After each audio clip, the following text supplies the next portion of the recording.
Hi everybody, thanks for coming along today. I'm Martin Parsons and I'm here today to talk to you about brain blobs in your blood. So what are brain blobs and how can they be used to diagnose multiple sclerosis? So everything you do every day of your lives, it depends on your central nervous system working really well. So that's your brain and your spine.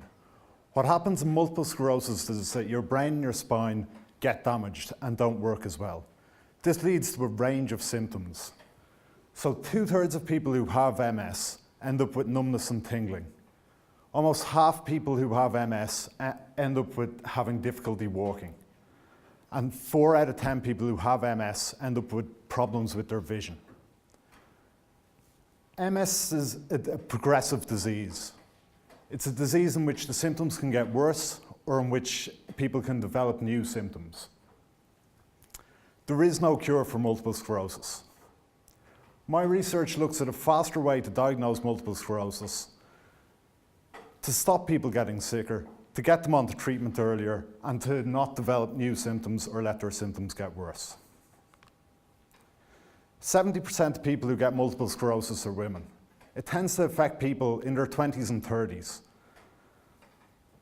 just when they're starting to develop their family lives and develop their careers.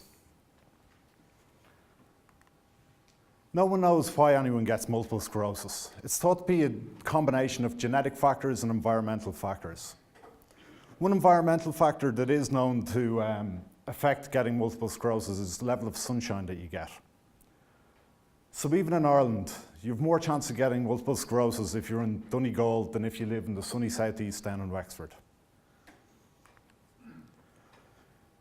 If you imagine your central nervous system like being wires, these wires conduct the signals that your body needs. And while it's really important that these wires are intact, it's also really important that the insulation around these wires is intact as well. What happens in multiple sclerosis is that the insulation around these wires gets damaged. So on the top here you can see a neuron. So neurons in your central nervous system, they're like the wires to bring the signal where it needs to go. The green area around the neuron, that's the insulation. It's what's known as a myelin sheath. Up the top you can see a healthy neuron, healthy myelin sheath. It brings the nerve signal where it needs to go. On the bottom you can see that the myelin sheath is damaged. The insulation isn't there. The nerve signals get disrupted, and this leads to the symptoms of multiple sclerosis. So imagine you wake up one morning. You've got dizziness, blurred vision, and pins and needles. You go to the doctor to find out what's wrong. But first you might do what I did. I put these symptoms into an online web checker. And when I put these symptoms onto an online web checker, I came back with 112 different things that they could be related to. So you hope when you go to your doctor that your doctor is good enough to spot if you've got misaligned teeth or if you've had a reaction to your recent Botox injection. But multiple sclerosis is much more difficult to diagnose. For some people, it can take 2, 3, 4 years to get a correct diagnosis for multiple sclerosis. So we need a faster way to diagnose multiple sclerosis. Doctors these days, if they suspect someone has multiple sclerosis, they'll follow them over time. They'll see, does this person's symptoms get worse? Or another thing they'll do is they'll look at MRIs of brains. So on the left you can see what a healthy brain looks like, and on the right you can see a brain of someone with multiple sclerosis. So the white areas on the brain on the right, the multiple sclerosis brain, these are what's known as plaques or sclerosis. When people first go to the doctor, they usually see one sclerosis there. When they come back later on, the doctor will look and see if there's now multiple sclerosis. So we need a faster way to diagnose people so they're not waiting years.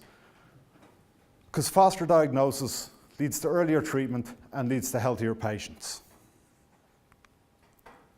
So when I say treatment, I don't just mean giving people drugs. There's lots of things people with MS can do to improve their lives. So exercise and diet, emotional support, getting counselling, as well as drugs that can change how the disease progresses are all important. These all allow people to live a healthier life. And living a healthier life allows them to fully participate in the social and leisure side of their lives, to stay in work, and to have a much better quality of life. So I want to discover a blood test to diagnose multiple sclerosis. So instead of people having to wait 3 or 4 years to get their diagnosis, I want a doctor to be able to take a blood sample, send it off to the lab, and in 2 or 3 weeks, be able to say to someone, you have multiple sclerosis. We're going to start you on the best treatment possible. Or to say to someone, you don't have multiple sclerosis. We need to do more tests, but we're not going to start you on treatment that's of no benefit to you. So what I look at to develop this blood test are things called exosomes. So exosomes are tiny messengers in your body. People used to think that they were junk. There was stuff in the cells of your body that they didn't want, and exosomes were a way that they got rid of them. But this isn't true. So in 2013, these guys here got the Nobel Prize for showing exosomes aren't junk. They're actually a really clever way that the cells in your body communicate with each other. When I say exosomes are tiny, I mean that they're really tiny. So if you took the width of a human hair, you'd fit 1,000 exosomes across the width of a human hair. So for each dot there, that represents 100 exosomes. And because they're so small, exosomes can travel from the brain into your blood. So most things in your body won't travel from the blood into the brain. There's a barrier there, and that barrier is really important. There's lots of things in your blood that can damage your brain. Stuff like viruses, infections, but also just waste products from other cells in your body can have a bad effect on your brain. But the barrier works both ways. It doesn't let stuff get from your brain into your blood. So when you want to have a blood test for multiple sclerosis, it's very hard to do. Because exosomes are so tiny, they can actually travel across this barrier. So they're the perfect thing to look for when you're trying to get a blood test for a brain disease like multiple sclerosis. But brain exosomes are really hard to find in the blood. Every single cell in your body is spitting out exosomes all the time. So looking for brain exosomes is a bit like looking for a needle in a haystack. But brain exosomes can be found in platelets. So platelets are the cells in your body that when you cut yourself, they go to the place that you cut yourself, they form the clot, and they stop you bleeding any more than you should. But when they're in the blood, just traveling around, they're like little sponges. They're constantly picking up exosomes. So by looking at platelets, I should be able to find the brain exosomes that I need to find. So instead of having to look in a huge haystack for a tiny needle, I'm now able to focus in on a specific area. Instead of having to look in the entire of the blood, I'm able to just look in platelets. I have a way to get the exosomes from platelets. So it's kind of like squeezing the sponge. I can wring out the platelets, I can cause them to activate and change their shape, and when they do this, they spit back out their exosomes. So I've spent the last 2 years collecting exosomes from people with multiple sclerosis and people who don't have multiple sclerosis. So now I have these exosomes, I have my needles in a haystack. But I want to see, are they different? So this is a machine that I use all the time. It's called a Nanocyte NS300S. What it is it's a laser hooked up to a really, really powerful microscope. And it allows you to take videos of your exosomes.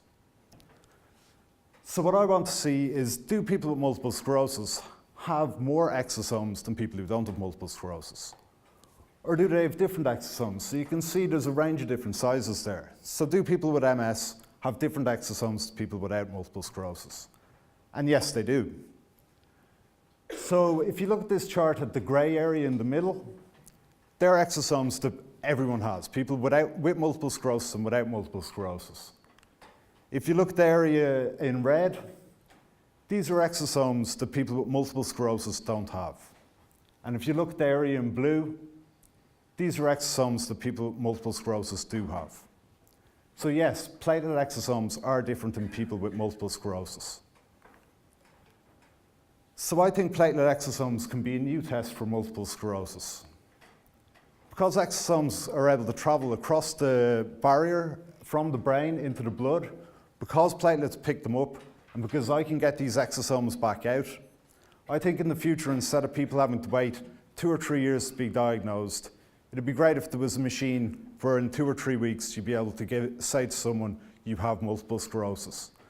Get them on the treatment they need, because in the end it's about improving people's lives. If you can get people treated earlier, they have better health, allows them to fully participate in their social, leisure and work side of their lives and have a much better quality of life. Because the ultimate goal of this is to improve the lives of people with multiple sclerosis. So I'd like to thank everyone in the Sphere Research Group, especially Patricia McGuire, the directors Patricia McGuire and Fionnuala Nionia, and my collaborators then at St Vincent's University Hospital. And if anyone has any questions.